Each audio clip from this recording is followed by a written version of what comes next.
Assalamualaikum dan salam sejahtera. Apa khabar anda di sana? Harap ceria, sihat ya dan sentiasa bersemangat ya untuk meneruskan tugas kita. Kalau kita belajar, kalau kita kerja ya, ataupun kalau kita dalam dah bersara adalah aktiviti yang kita suka nak buat ya.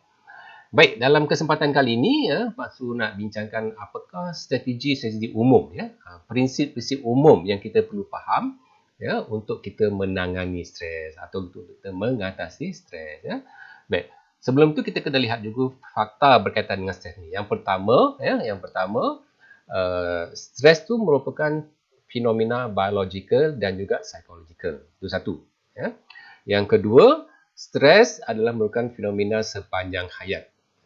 Ya, sejak kita lahir sampailah kita menghabiskan usia kita nanti tu, stres akan tetap berlaku ya. Sebab apa dia macam tu? Sebab dia fenomena biological dan psychological.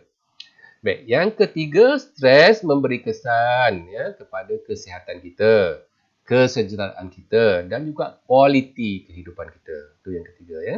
Dan yang keempat, langkah untuk mengatasi stres atau menangani stres bukan satu pilihan, tetapi satu keperluan. Ini kita kena faham ya, 4 prinsip tadi ya. Satu keperluan, maknanya kalau kita mengalami stres, kita perlu mengambil langkah-langkah tertentu untuk mengatasi atau untuk mengurangkan tahap stres yang kita alami ya. Okey. Baik, kita cuba perhatikan ya apakah ya prinsip-prinsip umum ya yang kita boleh lakukan bila kita mengalami stres ya. Baik. Yang pertama ya langkah ataupun strategi kita itu mestilah boleh membantu minda kita berfikir menjadi lebih positif dan lebih rasional. Ya. Sebab tu teknik mengatasi stres ni dia tak boleh standard. Dulu pernah masa waktu bertugas ya, ada klien jumpa dia kata Pak Su, saya nak pergi kat tepi hutan tu ya, saya nak menjerit kuat-kuat. Boleh ke Pak Su? Boleh kata. Asalkan awak rasa dengan sebab awak menjerit kat tepi hutan tu, awak boleh fikir lebih positif, lebih rasional. Apa masalahnya? Ya. Saya nak menyanyi Pak Su. Ya, saya nak menyanyi masa saya nyanyi. Boleh ke tak Pak Su? Boleh. Ya. Apa saja. Saya nak berjoging. Boleh. Ya. Jadi apa-apa pun yang anda lakukan ya, untuk menangani stres ni, semuanya boleh kalau nombor satu. Ingat, nombor satu. Kalau langkah itu boleh membantu minda kita berfikir dengan lebih positif dan lebih rasional. Okey je. Ya. Yang kedua, ya, langkah yang kita buat tadi tu boleh meningkatkan kecergasan fizikal dan mental. Macam tadilah. Boleh ke saya berjoging, bersenam ke, main futsal ke apa kalau saya stres? Boleh. Pasal apa? Dia meningkatkan kecergasan fizikal dan juga mental. Baguslah tu. Boleh ke saya berkebun? Tanam sayur, tanam pokok bunga apa semua? Boleh. Apa sebab? Sebab nombor dua tu lah. Ya. Yang ketiga, boleh meningkatkan tahap ketenangan hati dan perasaan. Tadi kita berasa tense je kan, stres je, tertekan je kan. So bila kita katakan baca istighfar, Astaghfirullahalazim, atau kita berselawat ke, kita baca Quran ke semuanya, kita rasa lebih tenang. Ataupun kita menyanyi ke, kita main muzik ke, dia jadi lebih tenang semuanya. Contohlah, ya. Ataupun kita buat senaman relaksasi, kita rasa tenang. Tak apalah. Asalkan boleh menyebabkan ketenangan dan perasaan tu, go on. Jalan. Ya. Apa sebab? Sebab nombor 3 tadi. Ya. Yang keempat, bila kita buat sesuatu tu, langkah tadi membantu kita untuk meningkatkan kebergantungan kita ya, terhadap pertolongan Tuhan, pertolongan Allah. Ya. Macam tadilah, kita nak solat hajat ke, kita nak berzikir ke, nak baca Quran ke, nak istighfar ke, boleh saja. Ya. Apa sebab? Boleh. Sebab dia boleh meningkatkan pergantungan kita. Yang kita nak serahkan pada Allah, kita serahkan pada Tuhan ya, untuk bantu kita kan. Mengatasi stres tadi ya. Kita nak sedekah ke, boleh saja ya. Nak tolong orang ke, boleh saja ya. Yang kelima, ya, dapat meningkatkan kemahiran sosial dan perhubungan. Ya. Sebab ada setengah-setengah orang tu dia mengalami stres sebab dia kekurangan kemahiran. Dia nak bercakap dengan orang susah, dia nak buat presentation susah lah, gugup lah apa semua, tak confident semua. Mungkin itu menyebabkan dia stress. So, kalau dia buat langkah-langkah sesuatu yang menyebabkan kemahiran social skill dia meningkat, ataupun cara dia berkomunikasi menjadi lebih baik, itu yang boleh membantu dia untuk mengurangkan stres tadi. Dan yang keenam, dapat meningkatkan prestasi ataupun kualiti kehidupan. Jadi, apa-apa langkah yang anda lakukan untuk menangani stres, langkah itu membantu anda meningkatkan prestasi ataupun kualiti. Macam kata bila anda buat sesuatu, anda rasa semangat pula nak belajar. Kan? Tekun pula nak, bersungguh-sungguh pula nak belajar. Bersungguh-sungguh pula nak buat kerja ni. Komitmen pula meningkat kan, dengan sebab anda buat macam tu. Okeylah tu. Jadi, Pak Su bagi kat sini ada 6 perkara. 6 perkara. 1, minda lebih positif. Meningkatkan kerja fizikal. 3, ketenangan hati. 4 tadi, pertolongan Tuhan. 5, social skill. Yang ke-6, performance ataupun quality. Kalau 6 benda ni ada ataupun sebahagiannya ada dalam langkah-langkah yang kita lakukan tu, jalan. Teruskan. Itu dia. Jadi penting sekali kepada kita bila kita mengalami stres, kita fikirkan kita fikirkan bersama apakah yang kita patut lakukan Sebab tu macam yang Pak Su katakan tadilah dia tidak ada satu pil tau. Dia tak ada satu ubat yang standard. Nak bagi pada semua orang tak boleh sebab dia berbeza-beza.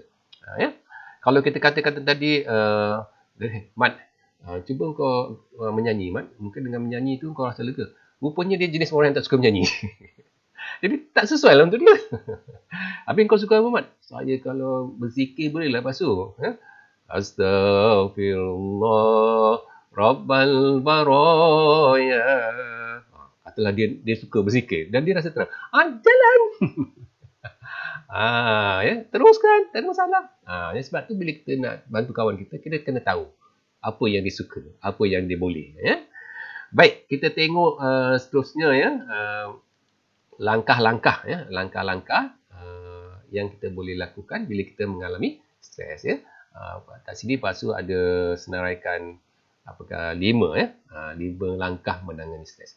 Ini secara umum lah So bila kita mengalami stres yang pertama kita kena tentukan tahap. Kau stres ke Mat?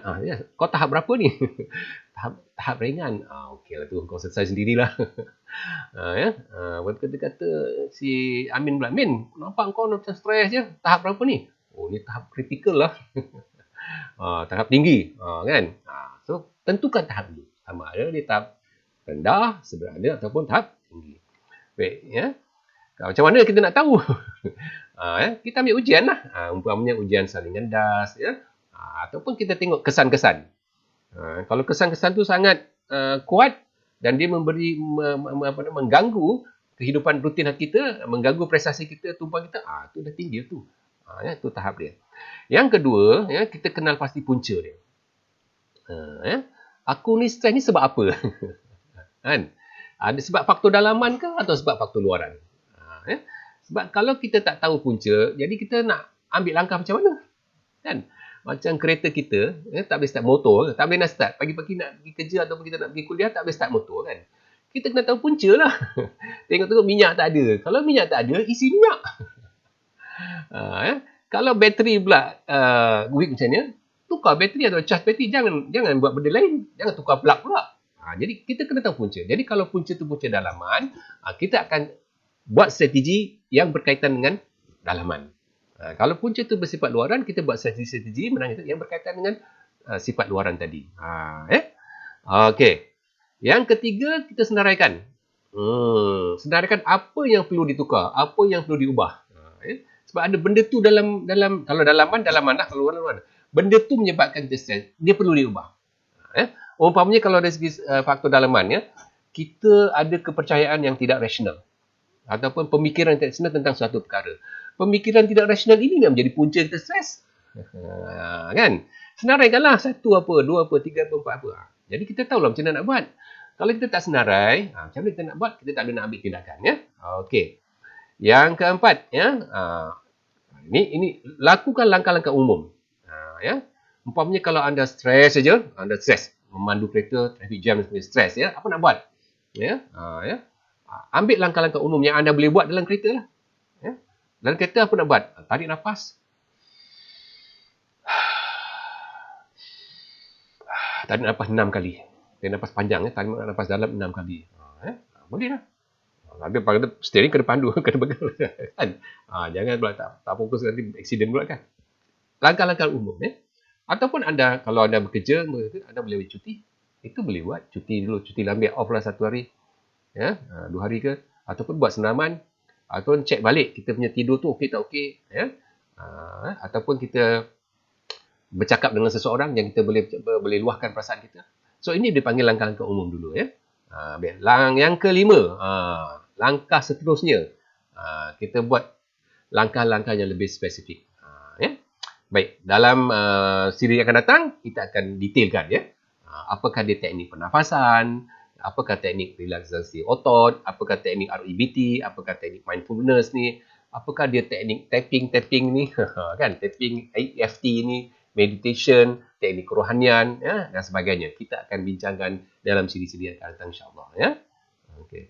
Jadi, saudara dan saudari tuan-tuan yang saya muliakan, sebenarnya kalau kita tahu apakah tahap stres yang kita alami dan apa puncanya, kita dapat kesan apa kesan-kesan yang kita alami, maka langkah-langkah untuk kita mengatasi itu akan menjadi lebih mudah. Macam yang Pak Su kata tadi lah, kalau punca itu punca dalaman, kita atasilah yang dalaman tu. Kan? Kalau punca itu bersifat luaran, kita atasilah yang bersifat luaran tadi. Ataupun punca itu berkaitan dengan kemahiran, kita kurang kemahiran. So, kita tingkatlah kemahiran kita dan sebagainya. Jadi, jangan lupa tadi yang Pak Su kata tadi, apa-apa yang kita nak buat tadi, ada 6 tadi kan. Boleh menyebabkan kita fikir secara positif. Boleh meningkatkan pergantungan kita kepada Allah, meningkatkan kecergasan fikiran kita kan, menyebabkan kita rasa tenang. Jadi, kalau benda-benda tu ada, teruskan. Walaupun nampak kecil, tapi teruskan. Asalkan langkah-langkah itu membantu kita menenangkan diri kita dan kita rasa lega, teruskan. Ini yang Pak Su maksudkan lah. Baiklah, sehingga kita bertemu lagi dalam kesempatan akan datang. Selamat selamat menjalani kehidupan dengan ceria, bahagia, tenang, insyaAllah. Sehingga kita bertemu lagi. Salam motivasi.